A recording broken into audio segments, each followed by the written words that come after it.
काका किती वर्षाचा वाद होता तुमचा आणि आता तुमचा वाद मिटलेला आहे, तुमची काय प्रतिक्रिया असेल?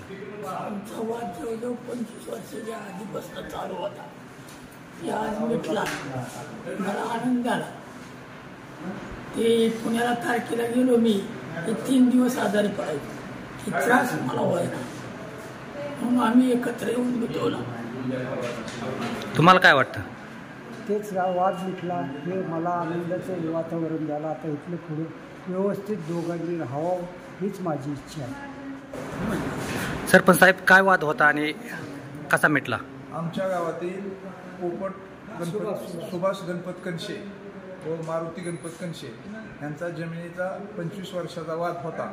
तर त्यांचा समोर बसून भविष्याप्रमाणे जमीन घेण्याचे ठरले व असणाऱ्या कोर्टात काय 15-20 केसेस एकमेकावरती आहेत, ते केसेस तडजोडीने करण्याचे ठरले व माननीय नायब तहसीलदार ठोंबरे साहेब यांच्यासमोर येऊन दोन्ही भाऊ सुभाष गणपत कनशे व मारुती गणपत कनशे त्यांची सुभाष गणपत कनशे यांची 2 मुले, पत्नी व मारुती कनशे यांची 2 मुले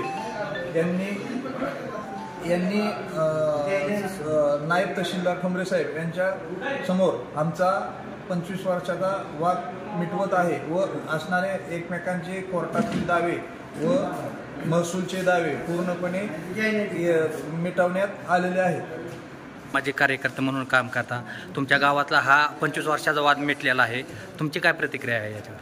खूप आनंदाचा दिवस आहे आजचा. खरं तर म्हणजे दोघांनी बी मनाचा मोठेपणा दाखवून म्हणजे वाद मिटवून घेतला.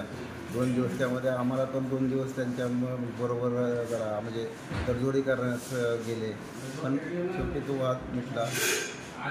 तुम्ही आजच्या येणाऱ्या आता पिढीला किंवा इतर लोकांना काय संदेश द्याल की जमिनीवरून भावाभावात तर भांडण करू नये? शेवटी तर किती 20 वर्ष 25 वर्ष जरी वाद खेळला तरी तो तडजोडीने परत मिटवायला लागतो आणि गेलेली 20-25 वर्ष आयुष्यातली विनाकारण वादात जातात.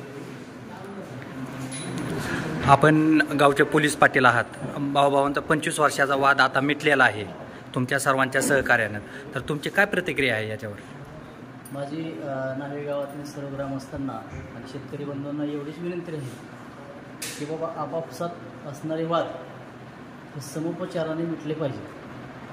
त्याच्यामध्ये काही मदत लागली तर आपले गावचे सरपंच असतील, पोलीस पाटील असतील, सदस्य असतील किंवा अजून कोणी जाणकार मंडळी असतील, हे सामाजिक कार्यकर्ते असतील, त्या सर्वांचं यामध्ये खूप मोठ्या प्रमाणामध्ये योगदान राहणार आहे.